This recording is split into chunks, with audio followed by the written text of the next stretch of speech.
क्या आपने कभी सोचा कि आखिर सूर्य है क्या? ये कैसे बना? अगर ये अचानक किसी दिन गायब हो जाए तो क्या होगा?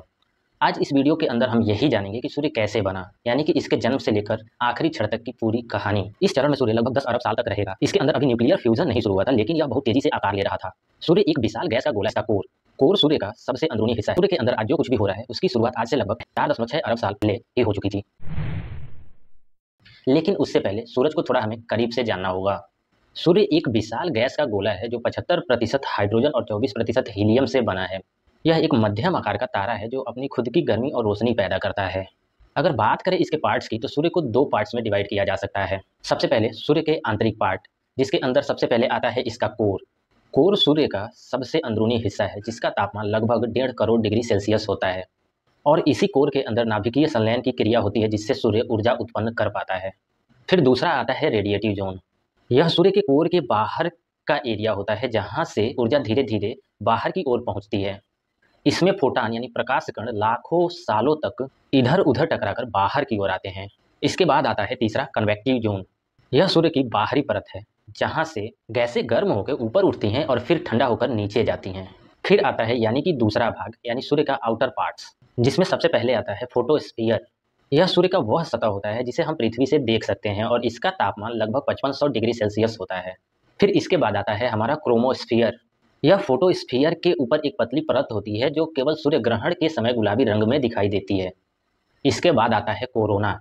यह सूर्य की सबसे बाहरी परत होती है जो बहुत ही गर्म होती है। इसका तापमान लगभग 10 लाख डिग्री सेल्सियस तक होता है। यह भी सूर्य ग्रहण के समय स्पष्ट दिखाई देती है। और सूर्य के अंदर आज जो कुछ भी हो रहा है उसकी शुरुआत आज से लगभग 4.6 अरब साल पहले ही हो चुकी थी। एक गैस और धूल के बादल जिसे सोलर नेबुला कहा जाता था, गुरुत्वाकर्षण के कारण यह नेबुला सिकुड़ना शुरू कर दिया, जिसके कारण उसका केंद्र इतना गर्म हो गया कि हाइड्रोजन का फ्यूजन शुरू हो गया और तभी जन्म हुआ हमारे सूर्य का। आज सूर्य 4.6 अरब साल पुराना है, यानी कि सूर्य की उम्र 4.6 अरब साल है और यह अपने जीवन के मेन सीक्वेंस अवस्था में है, यानी कि ये अपने जीवन के बीच पड़ाव पर है। और अब यहीं पर सवाल आता है कि अगर सूर्य अपने जीवन के बीच पड़ाव पर है तो इसने अपने जीवन में कितनी अवस्थाएं पार करके यहाँ तक पहुंचा और अभी तक इसके जीवन की कितनी अवस्थाएं बची हुई है। तो एक एक करके इन सबको भी जान लेते हैं। सूर्य के जीवन के कुल 7 अवस्थाएं हैं, जिसमें सबसे पहला आता है नेबुला। करीब आज से 4.6 अरब साल पहले हमारा जो सूर्य है वो किसी नेबुला यानी सोलर नेबुला का एक हिस्सा था। दूसरा आता है प्रोटोस्टार। जब नेबुला का केंद्र और भी ज्यादा गर्म और घना हो गया तब बना एक प्रोटोस्टार। इसके अंदर अभी न्यूक्लियर फ्यूजन नहीं शुरू हुआ था, लेकिन यह बहुत तेजी से आकार ले रहा था। फिर आता है तीसरा चरण जो कि है मेन सीक्वेंस। यह सूर्य की सबसे लंबी और स्थिर अवस्था है जिसमें सूर्य अभी मौजूद है।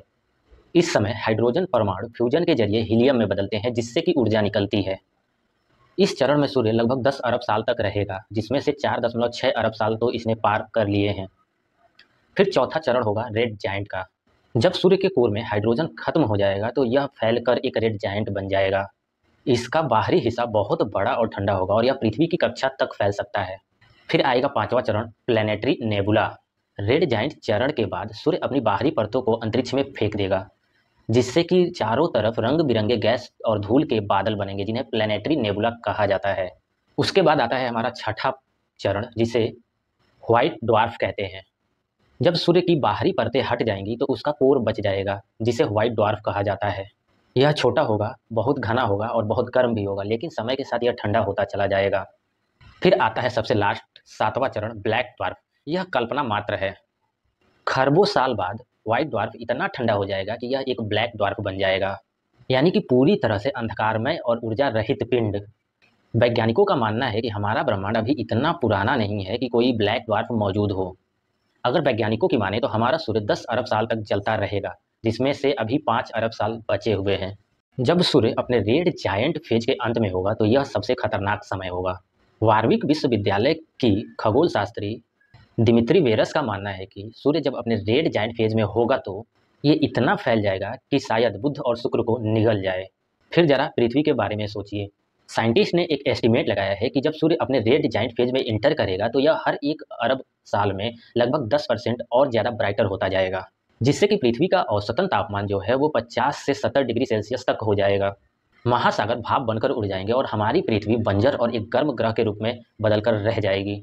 अगले 5 अरब सालों में सूर्य रेड जायंट बन जाएगा और जब सूर्य रेड जायंट बन जाएगा तो यह अपने वर्तमान आकार से 100 गुना बड़ा होगा और शायद ही पृथ्वी को भी निगल जाए। लेकिन अगर ऐसा नहीं भी हुआ तो सूर्य से निकलने वाली गर्मी और विकिरण के कारण पृथ्वी का तापमान हजारों डिग्री सेल्सियस तक पहुंच सकता है और जीवन पूरी तरह से समाप्त हो जाएगा। इससे यह तो साबित होता है कि मानव कभी भी सूर्य का अंत नहीं देख पाएंगे।